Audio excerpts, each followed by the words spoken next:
Hello, everybody. My name is Ian Jandrell. I'm a Deputy Vice Chancellor, and I don't normally have the privilege of hosting an inaugural lecture in the Faculty of Engineering in the Built Environment, but I'm standing in for another colleague of mine, Professor Lynn Morris, who can't join us.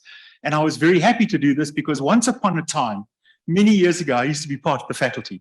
So it's a real privilege to see so many people whose faces I know and who I remember very, very well. So thank you all for being here. Folk, before I get into the formalities, just to let you know the inaugurating procession. In that procession, you would have seen Professor Alison Toders, the acting head of the School of Architecture and Planning, Professor Marie Hoeksemeyer, who will be introduced later to propose a vote of thanks, and of course, our inaugurating professor, Professor Mfaniseni Sihlongonyane. So, Fana, it's so good to see you in this environment. And I think the other important thing is to be here with people in the room, here in the Senate room at the University of the Witwatersrand in Johannesburg, but also to recognize that we've got so many people joining us online. I think the important thing is it's nice to see your loved ones, your colleagues, your friends in front of you when you give your inaugurating lecture. So I'm delighted that we're actually able to be in this venue together. Folks, the other thing I do want to say, and that's maybe why I was asked to be here this evening, in my portfolio, one of the things I look after is the way our campus runs when Eskom doesn't. And I want to just remind you that at 6 o'clock this evening, we are anticipating load shedding. So if suddenly the lights go out, hold on to somebody close to you. And as soon as we can, we'll have things back up and running. I think we're all used to this now, but there will be a delay while we get the ICT systems up. You'll see a lot of sweat on the brow as we get that going, but please bear with us so that we can conclude the evening with the dignity that it does deserve. The other thing I want to say is I must send the apologies of the Dean, Professor Thokozani Majosi, who will be joining us later, but he's having a little bit of a crisis in traffic. If you remember, maybe a year ago, traffic wasn't that much of an issue. Traffic is once again an issue. It's an urban planning thing. We probably need to talk about that very seriously. But Thokozani will be joining us as soon as he can. Therefore, I have the privilege tonight of introducing our inaugurating professor, Professor Mfaniseni Sihlongonyane. Professor Sihlongonyane is a professor and the current director of the planning program in the School of Architecture and Planning. He studied geography and theology at the University of Swaziland, now Eswatini, in which he got a 2.1 in 1992. That's a long time ago. In 1993, he trained as a teacher to obtain a postgraduate certificate in education, that's a PGCE, with distinction. From 94 to 95, he did a master's in development planning at Wits University, and from 2004 to 2008, he obtained his doctorate from Oxford University. He's been the undergrad coordinator in the school between 2008 and 2011, and he was also the director of the planning program from 2011 to 2014. He served as the member as well as the alternate chair of the South African Council of Planners, 2008 to 2012, and 2013 to 2017, respectively. He was chairperson of the Scientific Committee for the 52nd Congress of ISOCARP, which was held in Durban in 2016. He has been, and this is interesting, a hall coordinator at Essendon Street Res between 1997 and 2003, and the warden of the EOH Res from 2007 to 2019. Professor Sihlongonyane has a C rating by the NRF. He's published over 30 articles in accredited journals and 19 articles in refereed edited book chapters and conference proceedings. He has supervised PhDs and many masters and honors students. His research has been published in journals of planning, environment, planning theory, African studies, and urban studies, as well as development studies. He's received funding from various sources, including the Carnegie Foundation. Professor Sihlongonyane is an editorial member of the only planning journal in the country, the South African Planning Journal. He's been a constant reviewer of various papers from international and local journals. He's been an external examiner of PhDs in Ethiopia, the University of the Western Cape, the University of Cape Town, and Wits University. He's been a frequent reviewer of articles for notable journals. This includes assessment of book chapters and PhDs. In addition to this, we also know that Fana has been incredibly active in society in a variety of forms, not only here in South Africa, but also abroad. He is a constant feature in the hosting of the International Urban Forum, co-hosting and presenting papers and panel discussions in such platforms as Habitat 3 Conference in Quito, the World Urban Forum in Malaysia and now in Dubai, and AfriCities in Morocco. He's been invited as a guest speaker and panel discussion member to a number of international and national conferences and seminars. Internationally, this includes the RGS IBG Annual International Conference and Habitat 3 at the Technical University of Berlin. Nationally, this includes SACPLAN, SALGA, EXEC in the Eastern Cape. This is beyond the web-based debates that have looked at topical issues of urban planning, decoloniality, memory, identity, and Blackness. Professor Sihlongonyane is the principal investigator for the WITS TUB Unilag Urban Lab, a collaboration project between the university and the Technical University of Berlin in Germany and the University of Lagos. The Urban Lab offers 6 PhDs and 13 master's scholarships, as well as staff and student exchanges, with a total funding of 450,000 euros per annum over 5 years. Ladies and gentlemen, it is evident that tonight, in this inaugural lecture, we will hear a professor who is truly going to profess. Professor Sihlongonyane, welcome, and over to you.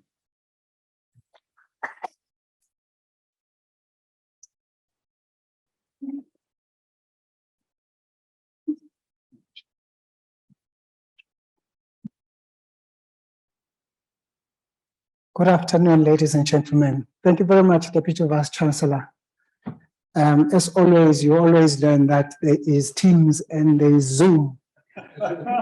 So I went into Teams because I normally teach in Teams, but I'm supposed to be on Zoom. Thank you very much. It has been a long journey for me up to this point. And I want to start by really stating how honored and humbled I am to be giving this inaugural lecture. I want to thank my colleagues in the School of Architecture and Planning, in particular, those in the planning program. They've really given me a gift of collegiality that I live with, and I will always keep with me forever. I want to thank my friends, those that are here, managed to make it, and those that are actually online. Some of my friends helped me, were with me when I was doing the PhD. Some were the other side of the seas. Some have been with me since the days of the University of Swaziland.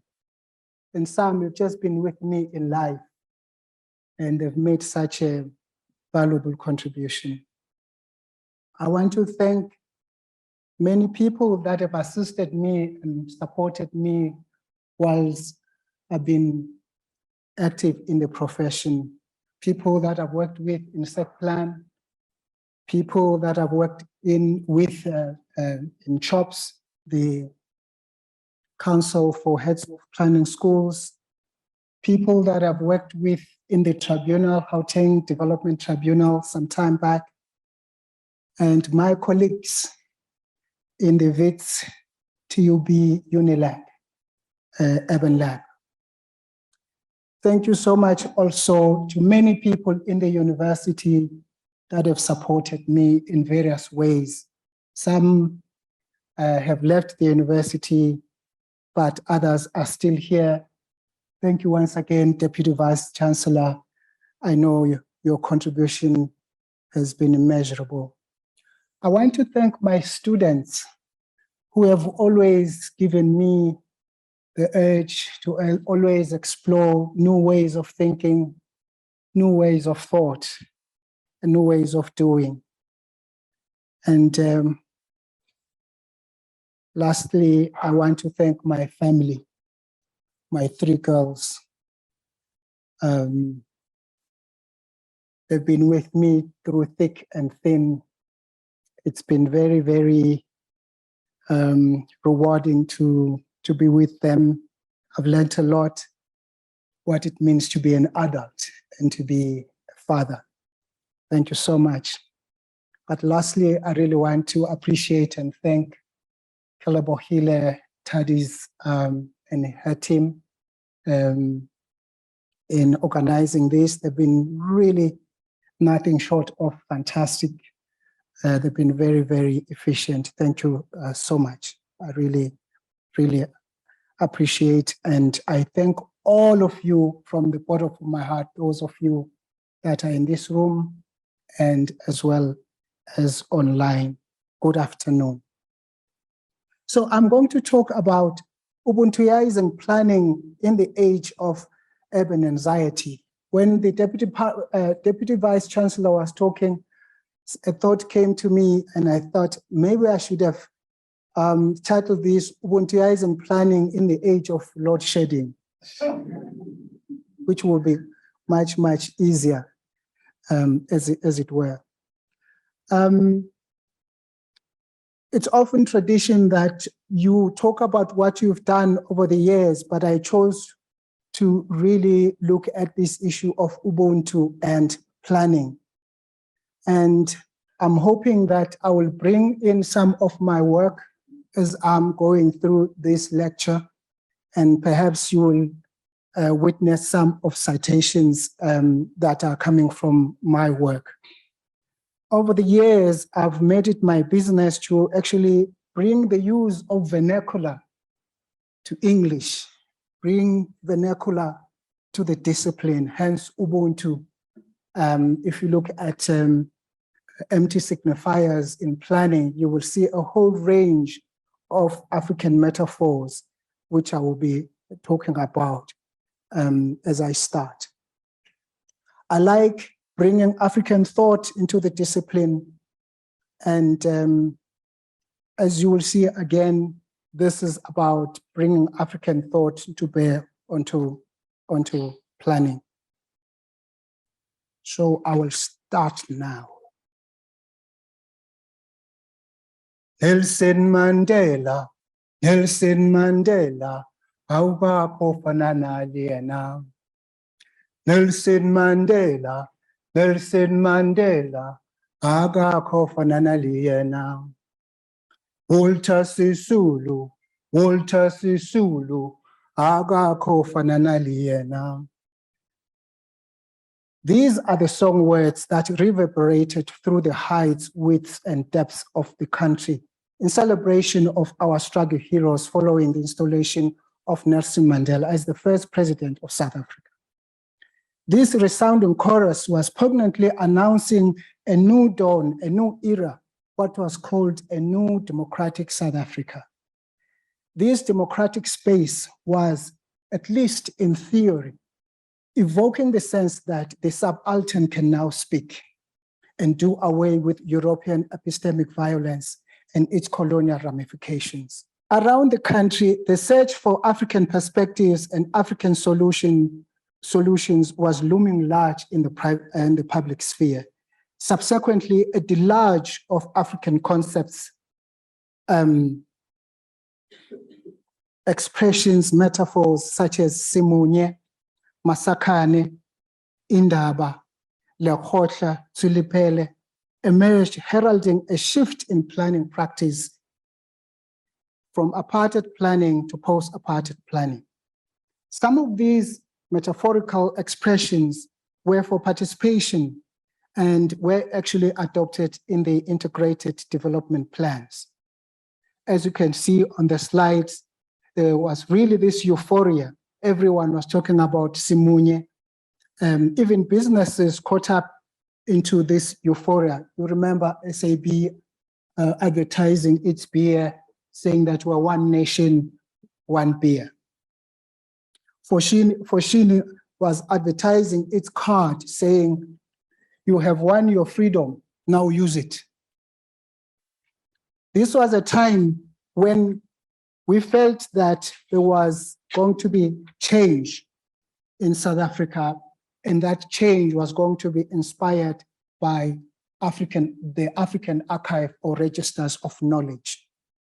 Indeed, some scholars started saying that we need to adopt African visions for the urban.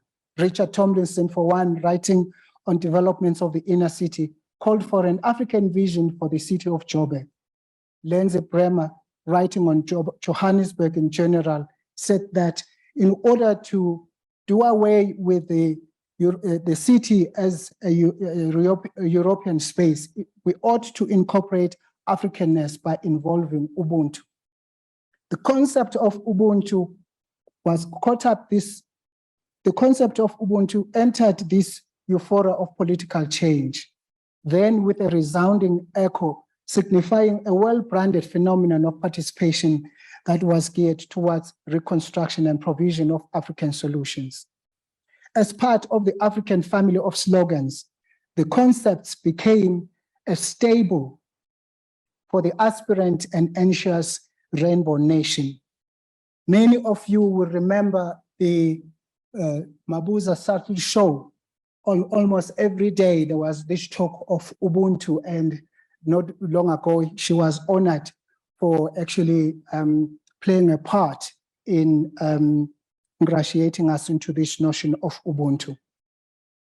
This notion or concept of Ubuntu has since been adopted by a number of disciplines, at least been brought to bear into those disciplines. Talk of education, governance, law, management, philosophy, politics, the list goes on and on. However, the application of this concept in planning has not been adopted altogether as it should. A range of reasons can be attributed to this. Planning has not altogether abandoned the European canon. African thought is often stigmatized as the inferior subject. African concepts are embedded in the knowledge of the vernacular language, and in order to really engage such concepts, you need to be familiar with the language. The library is overwhelmingly filled with books and journals that are assertive of the Western European canon of knowledge. Far less knowledge pertaining to the non-physical is actually available in the library. The emphasis is on scientific knowledge, and scientific method. Textual knowledge is far privileged over the use of other means of articulating learning, such as oral tradition, the use of signs, images, tacit knowledge, and so on and so forth. And this has placed planners, and I can talk even in general, in many other disciplines, in what Zygmunt Bauman calls the scandal of ambivalence, where on the one hand, you've got European knowledge that's dominating, but trying to deal with African realities. And there is always conflicting rationalities in the way things are done, especially in planning. In planning, we've adopted IDPs, urban age, SPLOMA, and so on and so forth. But we are also wondering, why is fragmentation keeping on going on?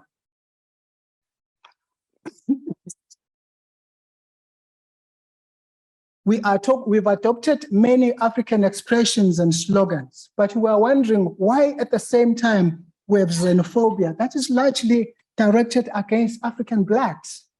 Why is that the situation? And there is this concern that planners keep doing what they do all the time. They do their work according to law, plans, frameworks. They even use so-called innocent metaphors: community participation, sustainable development, integration, now the flavor of the month, co-production. But these ones, all these metaphors appear to be empty signifiers. They are really not working or being applied as they ought to be in order to change the situation. Hence, this scandal of ambivalence that is being carried on. Planners are doing their work, and somehow they are innocently applying the laws as they should. And they contribute to what I call the crime of innocence. You are doing the work in accordance to law, but what you are doing is actually perpetrating the very thing that you are trying to actually avoid.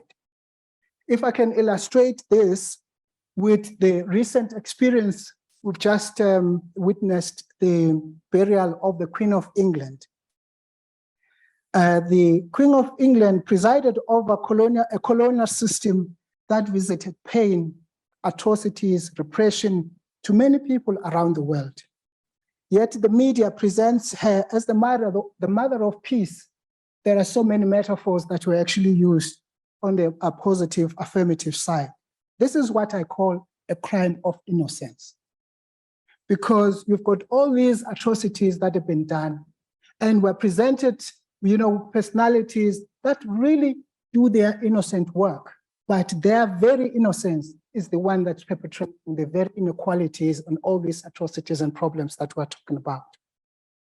Suppression is no longer perpetrated through physical violence, but through innocence. So the suggestion that the world will be a better place while committing crimes of innocence, it's oddly naive. I can't wait personally to see King Charles III pursuing decolonization as his campaign when he starts his rule. Or is it wishful thinking? And so we're living in a world of anxiety. We planners are concerned about rapid urban growth. And one of my colleagues, Dr. Lewuta, once pointed out that even the land for burial is actually getting finished in Johannesburg.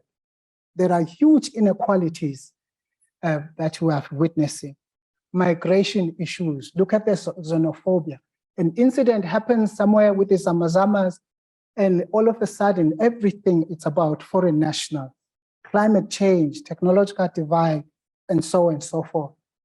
And that's just within the scope of planning. Looking at it broader, we are living in a so-called post-democracy situation where, yes, we have elections, we change governments, there's freedom of election, of expression, but this space is progressively getting limited. This space is not exercised or enjoyed by everybody. And this is a space where you find that there's huge anxiety, huge fear. If you look at Martin Murray's book talking about how, a huge industry of security has been created, multi-billion industry has been created out of fear. We live somewhere because we fear certain spaces in the cities. There's paranoid urbanism. There's extreme caution even when we are talking. I was asking myself many times as I was writing about Ubuntu, oh my God, I might just mess up some people, make certain people feel comfortable, feel uncomfortable. Please do feel uncomfortable. There's the cancellation culture and so on and so forth.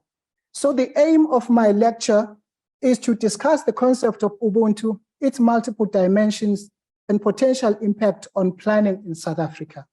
It gives a decolonial gesture towards undoing the hegemony of Western European canon of knowledge. It questions the complicity of planning with the colonial project and its ongoing marginalization of African thought. And I'm not saying that efforts are not being done to actually mitigate this very trend that's occurring. Taking a critical perspective, this lecture calls for planners to rethink urban change using the Ubuntu philosophical principle as a conceptual framework. So what is Ubuntu? Ubuntu encapsulates humanity, humaneness, and expresses respect and compassion to others.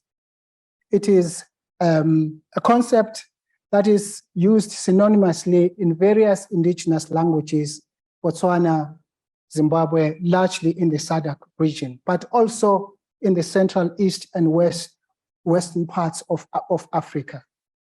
It's paralleled elsewhere in Chinese philosophy. It equates to Jen or Ngwanji. In Filipino philosophy, it equates to loop and also to the Russian concept of obchina. If you speak Russian, forgive me. In Latin America, you can equate it to what's called buen vivir, which is largely prevailing in Bolivia and Ecuador. Ubuntu comes from the aphorism, umuntu, umuntu ngabantu. A person is a person because of or through other people, through others. This entails a number of characteristics: compassion, reciprocity, dignity, humanity, mutuality, in the emphasis of justice or realization of justice and mutual caring.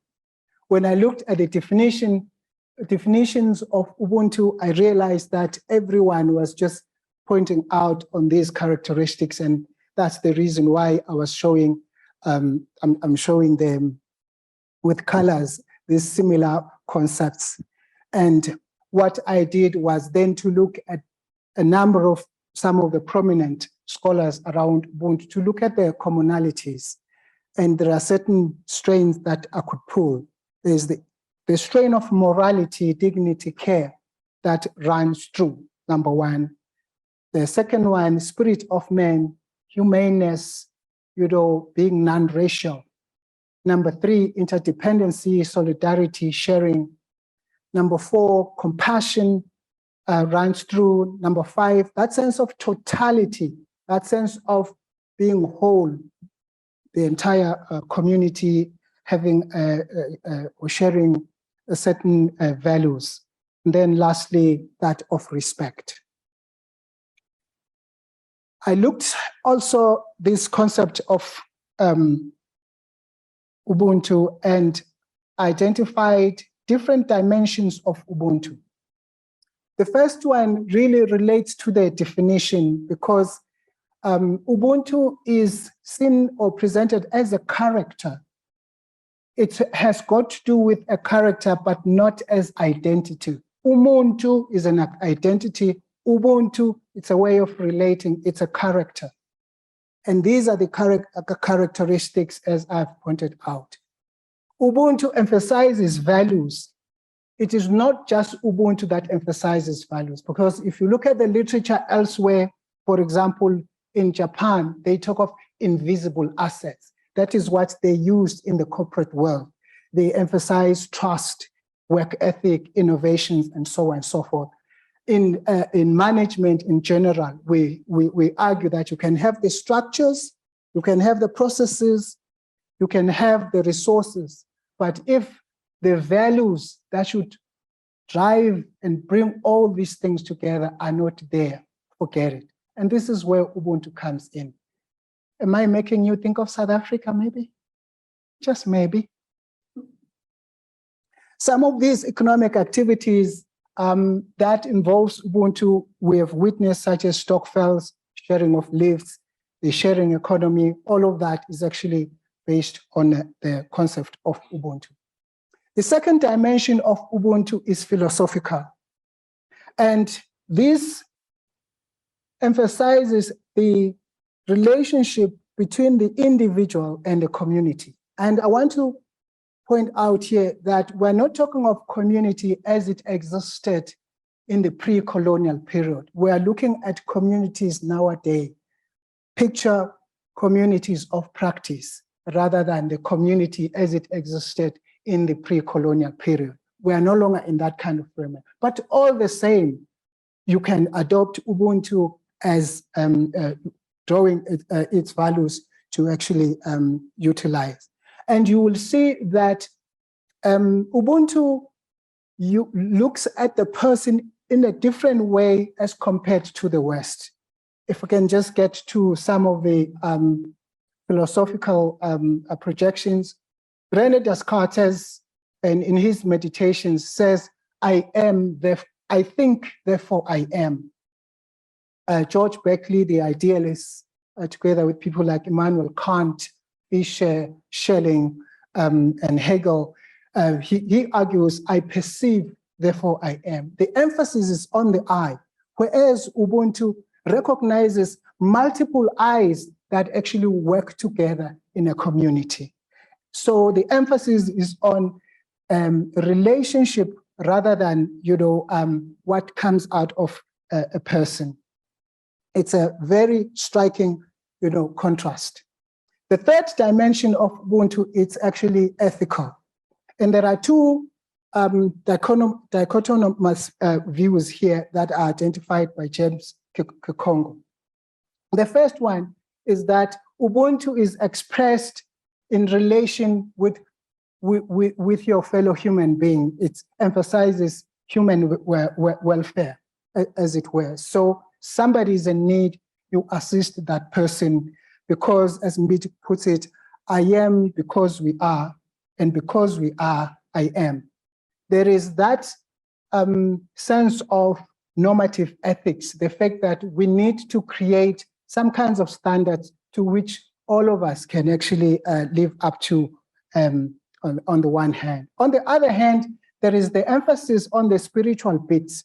African morality is founded on the African concept of the spirit of spiritual reality, such that you do not just account when you see people, but even when you are on your own, because of the spiritual persuasion which is in you, intuitively, you can actually do the right thing in the interest of the good of all of us.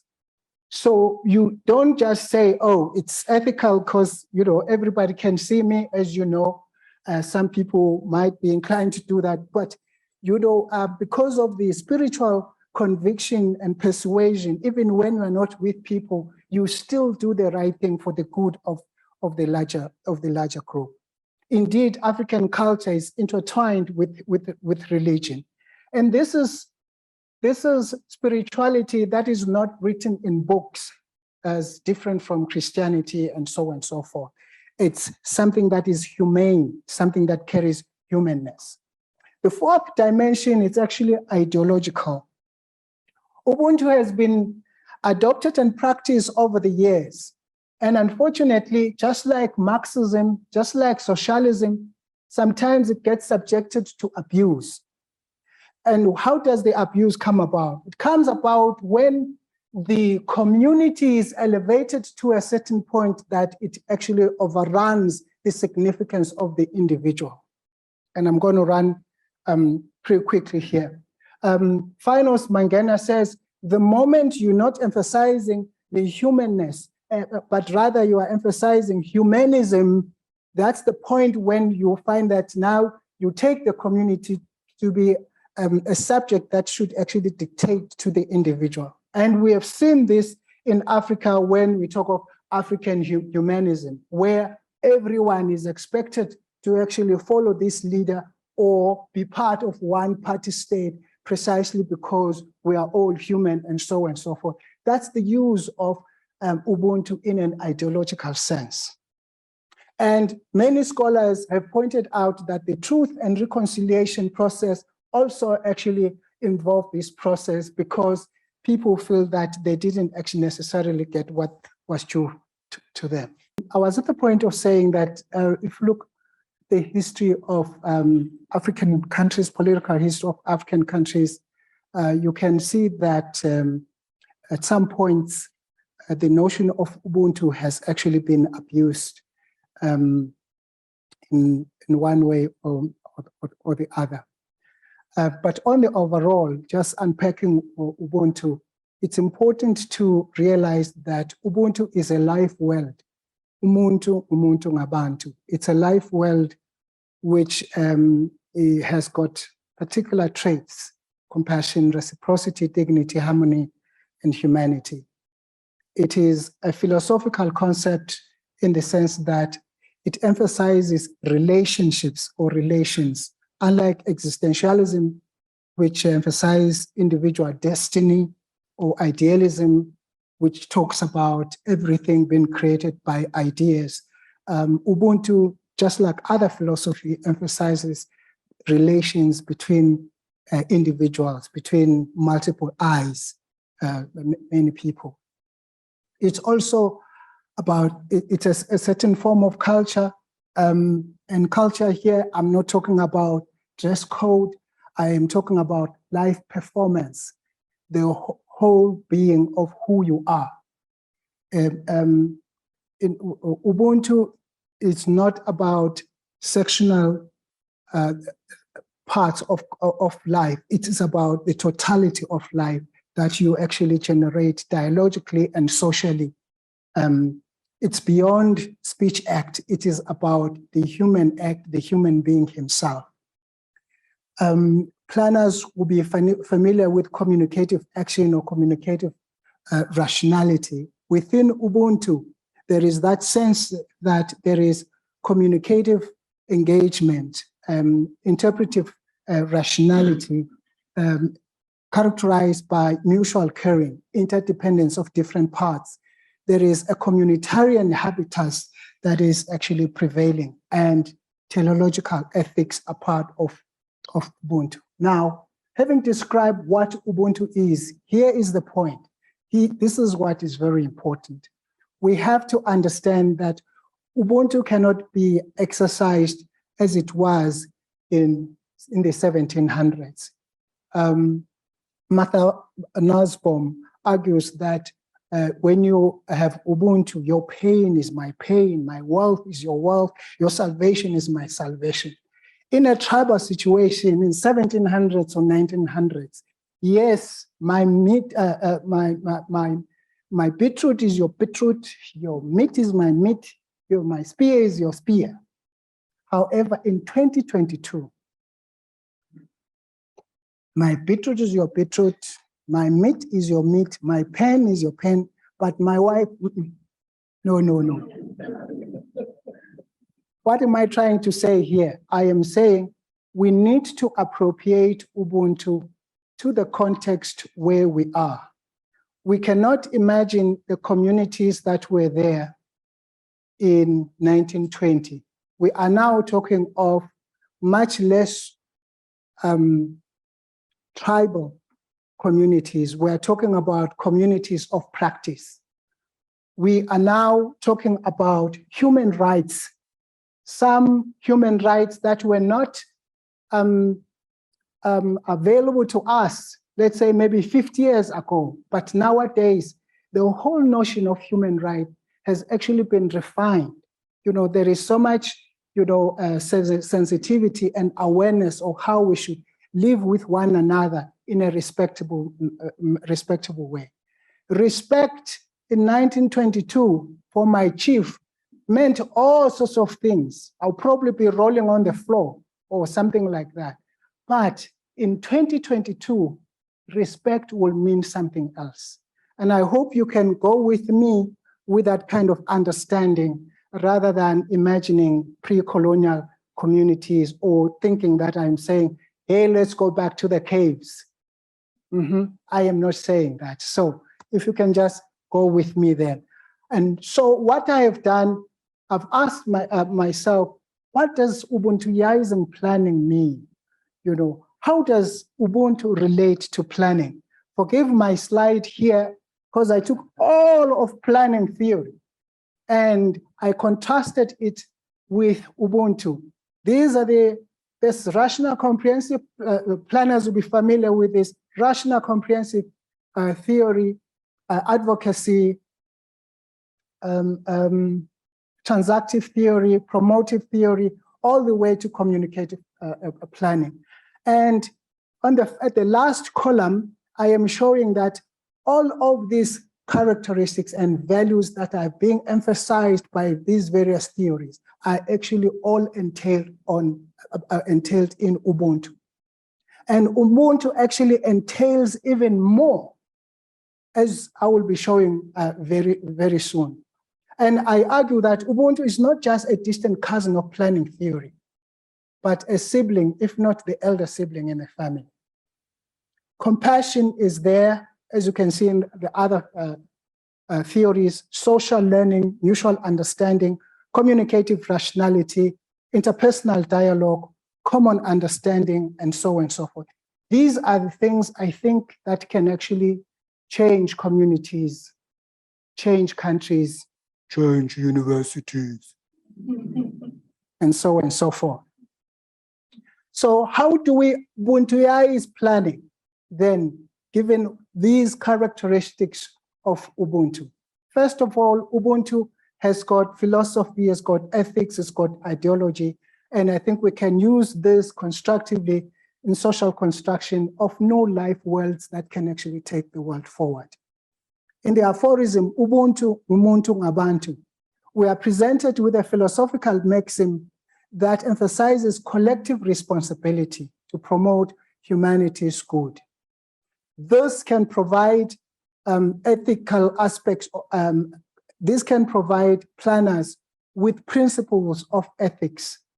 And more than anything, even when you think about the ideological one, I think the ideological one should make us raise the question whether the space where we are has Ubuntu in the first place. If at all, which is secondary, how Ubuntu is serving that community or community of practice. Even if we don't pronounce the concept of Ubuntu, let's say maybe we're not using, are we not using people's goodwill, morality, humanity, and so on for our own selfish interests, business interests, or government interests? Planners need to answer this question. The second thing is that Ubuntu provides a life world of communicative rationality, as I indicated earlier. The aphorism of Ubuntu ngumuntu ngabantu carries the notion of communicative rationality. The individual is dialogically and socially constructed through communicative practices of listening, learning, arguing, acting, and understanding the broader community. Ubuntu, however, moves beyond just communication, because actions as well matters on a daily basis. It is not just the process of dialogue, or as it were in communicative planning theory, which Ubuntu focuses on, but the totality or total action of the person to determine a whole latitude of relations. Ubuntu then has got two implications for planners. Planners need to recognize that Ubuntu requires total accountability, not just in terms of what you do in your planning work, but in life itself. Your entire life itself should actually be defining what it means to actually live with other people. Planning should be a life crusade itself. You can't say, oh, me, I just work with township establishment, because the rest of what you do or what you are also determines whether the space is actually sustainable or not. So it's unrealistic to just say, me, I'm just a specialist. You have to now start embracing even other disciplines. What determines and make the work of planners to work, it's not just architects that are neighbors or closest to the discipline, it's journalists. I remember when Merrill's Arch was designed and presented, it was journalists that really made it to be popular and to actually sell and to be what it is nowadays. So we need to actually open up and embrace in the spirit of Ubuntu. Ubuntu is a cultural vector of change. By culture, again, I am not talking about clothing. I am talking about an attitude, worldviews. I'm talking about meanings, how we ascribe meanings to things and to ourselves, to things that are physical and non-physical. That is what I mean. In Chinese philosophy, you will find that the whole of life is actually grounded on certain values such as trust, obligation, reciprocity, and so on and so forth. I mentioned earlier on that in Japan, they talk of invisible assets, which emphasize work ethic, innovations, and so on and so forth. So culture is an important interlocutor in generating new meanings that can actually transform society. But how do we do this when we have a history, according to Mbembe, which still needs to be rewritten because it's actually skewed and not representative all of society? We are talking of a planning curriculum that is biased in favor of European models.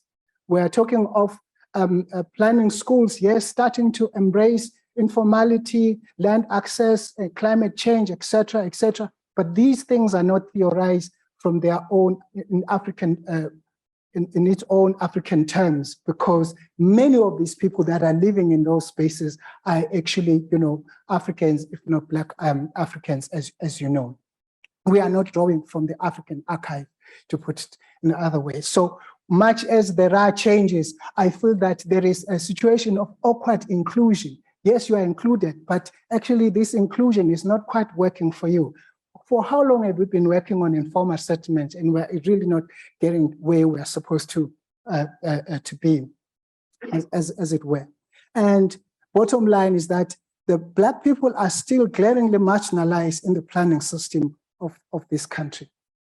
The challenges as well extend in practice in the form of the urban plan zones, building codes that are not always working for people, especially people that are actually poor. They are exclusionary to the subjectivities of the other. They are anti-diversity, anti-vernacular, anti-integration, and anti-informality. They are repulsive to the subjectives of the other. Even international frameworks largely frame policies that are inspired by Western cultural experiences. If we look at the new urban agenda, for example, Barnett and Susan Parnell have pointed out that it has been largely framed or dependent on stylized interpretations of North American and Western European experiences. And this is what all of us have got to embrace in the developing world. And one example that just shows these clashes or conflicting rationalities happened in 2017 when in Morningside, Durban, a family brought 100 sheep and goats destined for slaughter during the Eid Adha on Friday. These smelly newcomers were not received very well, and SPCA was actually called because this practice was actually contravening, should I say, the dominant policies, codes, and so on and so forth of planning. Now, I am not saying that we should be rearing sheep and goats in Braamfontein. Okay, I am not saying that. The point here is that to what extent have we actually considered the subjectivities of the other when we're actually planning? To what extent have we looked at the township scheme, the development code, the law? I mean, in some African countries, we're still using archaic, obsolete laws to actually, plan for those countries, and it's actually problematic. Ubuntu, and so what do we do to Ubuntuize these corridors of knowledge? We need to change attitudes, worldviews, space, society, and so on and so forth. I feel like I should be preaching, or I am preaching in a way. We need to rethink Africa and write the world from Africa. And elsewhere, I've written or spoken about global Africanization, that we need to globalize what is good and working in Africa to the rest of the world. We need to see globalization as something that is local. Globalization is not about the flow of values, goods from America or the rest of the world to Africa. It's about movement of goods from every which way. There's stuff that moves from here to the rest of the world. Sure, some of you that are in the fashion industry are aware of Amakhosa style, which has now become international. That is what I'm talking about. Globalization being actually local and moving every which way around the world. We need to destabilize the Eurocentric canon through epistemic disobedience in areas where the facts in the first place are actually distorted. We need to decolonize the archive of knowledge by correcting and advancing other ways of knowing towards pluriversality. We need to transform knowledge, the knowledge canon, through registers of knowledge of the other. We need to provide transknowledgeability, that's my concept, I don't know what it means, but I'll tell you, into transdisciplinarity. There is that tendency to say we should engage transdisciplinarity, but that transdisciplinarity still talks of European concepts just being brought together, not necessarily assimilating knowledges of the other. So there has to be transknowledgeability, if I can put it that way, in order to make sure that there is exchange of all other knowledges to enhance this business that we call an academy, as it were. We need to disrupt the chronicle through critical thinking and critical pedagogy and provide alternative histories and stories of the other. Achille Mbembe pointed out earlier that this is an archive that still need to be rewritten in order to correct it. And lastly, we need to introduce ways of writing and knowing, particularly those non-text means of writing, images, oral tradition, and so on and so forth. And that's what I can say around the culture as meaning. The fourth thing is Ubuntu as interdependence. Ubuntu, in its very aphorism, Ubuntu ngumuntu ngabantu.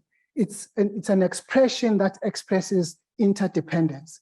And planners need to embrace this notion because it can help us in bringing together those spaces, those people, those realities that we normally don't put together. For example, traditionally we failed to actually link the rural and the urban. And the tendency is actually to be urban-centric, as I've already pointed out. Even international frameworks already emphasizes urban-centricism. It's very important to actually realize that many people actually are they belong to different spaces.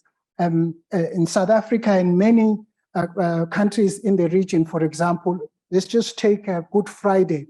You will see that many people leave Johannesburg.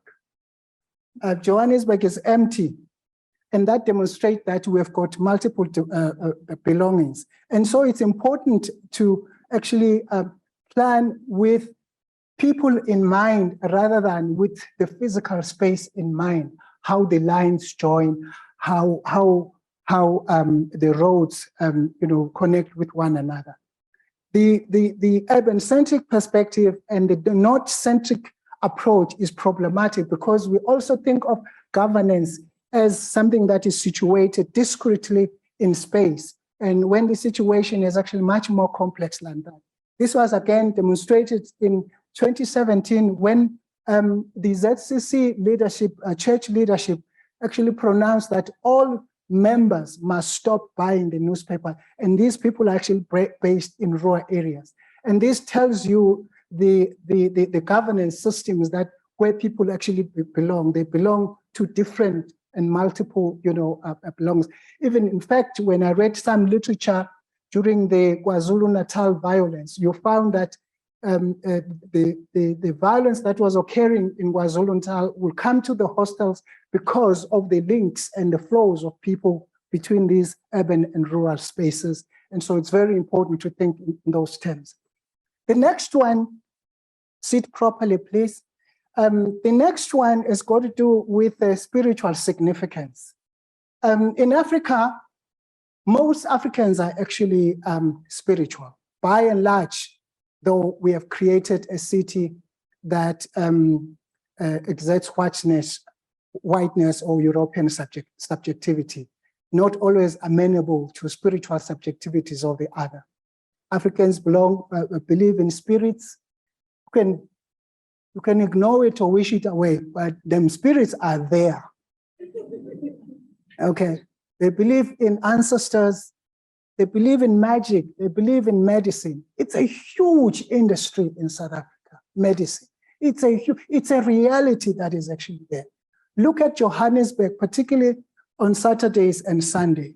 You will see people in parks, in football fields, in mountains, and all performing prayers, rituals.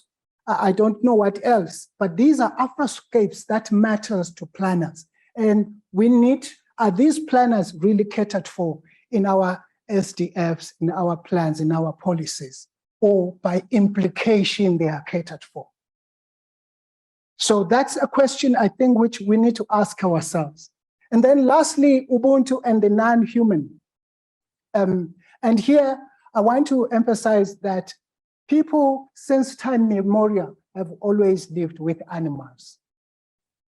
And I'm mentioning this because largely in Africa, with the peri-urbanization that is currently taking place, the informality that is currently taking place, we are seeing animals being part and parcel of those spaces. Call them chickens. Some of them are even given names. I went somewhere and all the chickens had names. I never witnessed that. I'm aware of cows with names. Yeah, it's very, very, very interesting. But as Nussbaum, Mother Nussbaum, the philosopher, observed, bonds of solidarity, which to an African consist of the interpersonal, the biological, non-biological bonds, are created and maintained through spiritual values. Mbiti adds, everything, including God, ancestors, humans, animals, plants, inanimate objects, are connected. And it's that reality, it is that element of subjectivity that we planners also need to bear in mind. We know that to this extent, spatial imaginaries of planners reflect narratives of humanistic planning perspective that do not recognize the existence of non-humans in cities and towns.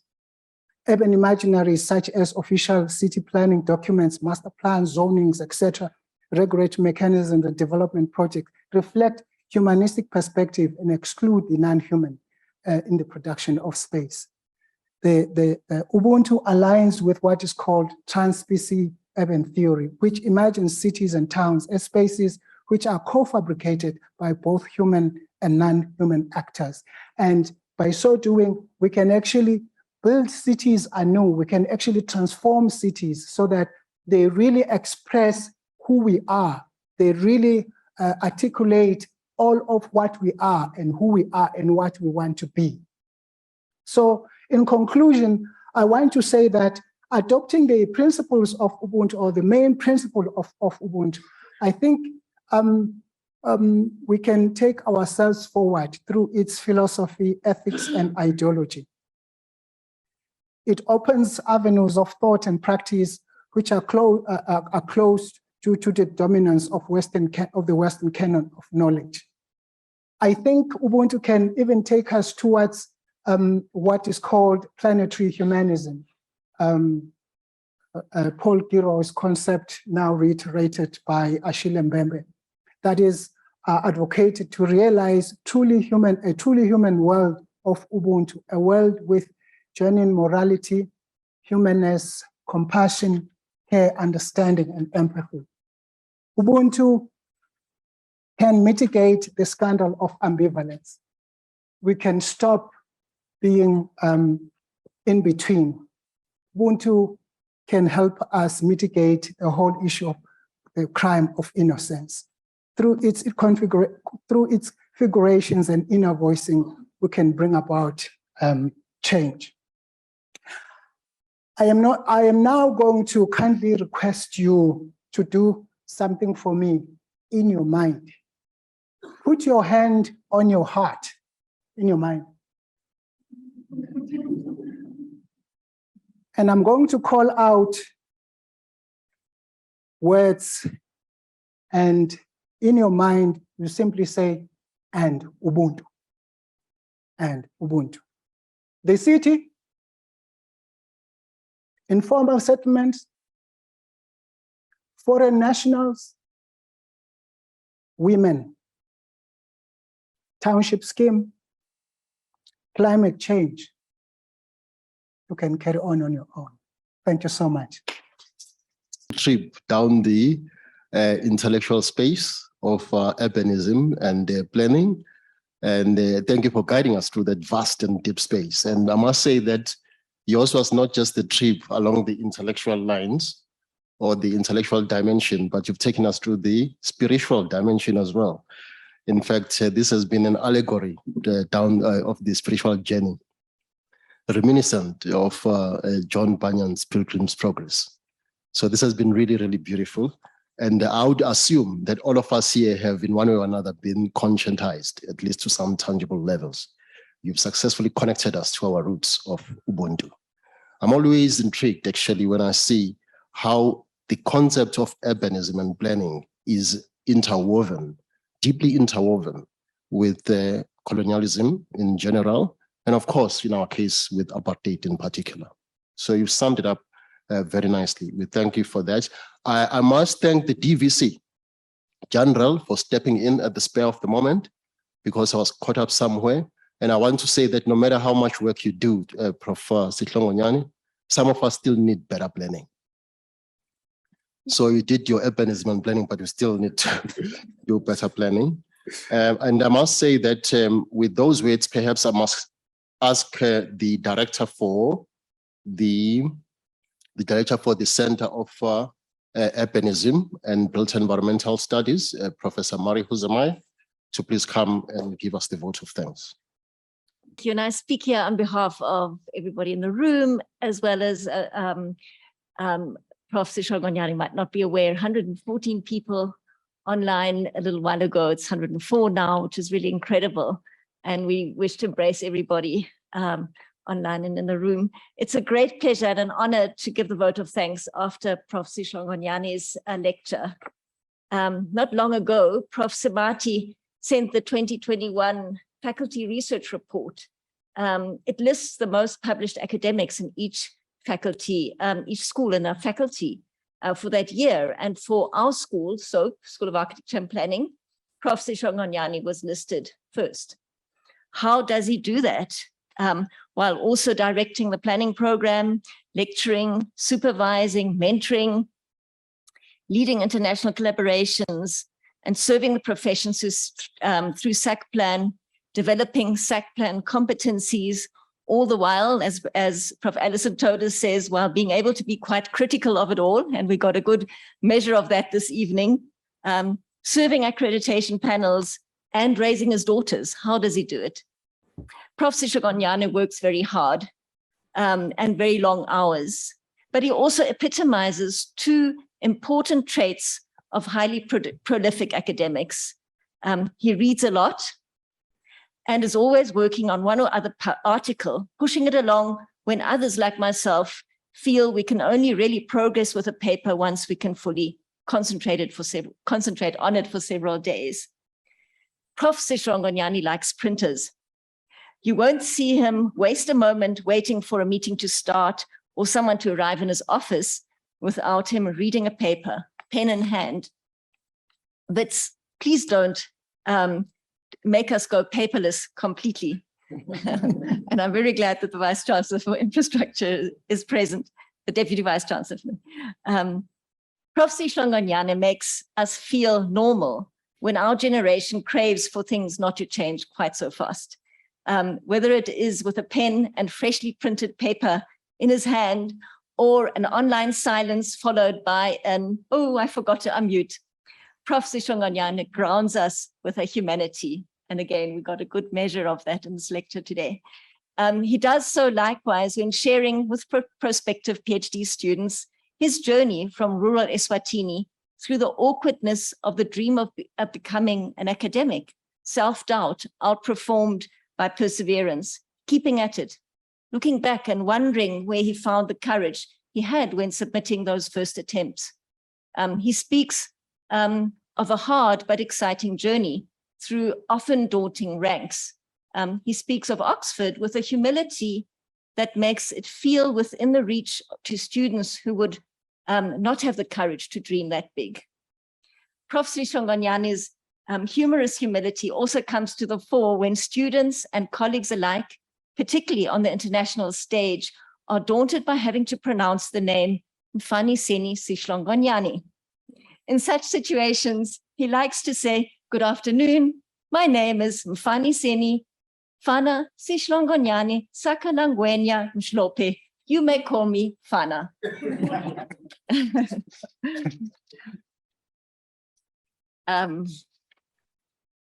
Reading and researching, Fana, if I may, has accumulated a deep knowledge, whether on planning in Eswatini, world-class African city discourses on Johannesburg, or more recently taking on the UN city-centric urban agenda, taking it on from the perspective of the reality of this continent. As Prof. Phil Harrison says, Fana has an ability to look at the world from a place which is off-center. For Fana, it's not just a matter of straddling two vastly different worlds with ease, but legitimizing what has for far too long been treated as the periphery in academic discourses.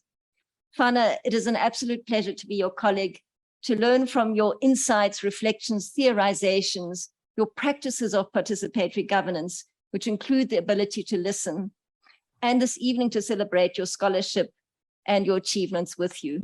And with that, I'd like to thank you and to thank the procession and everybody present here, our dignitaries and also the organizers. And you've already given the vote of thanks as you started saying all that at the beginning. Thanks, everybody.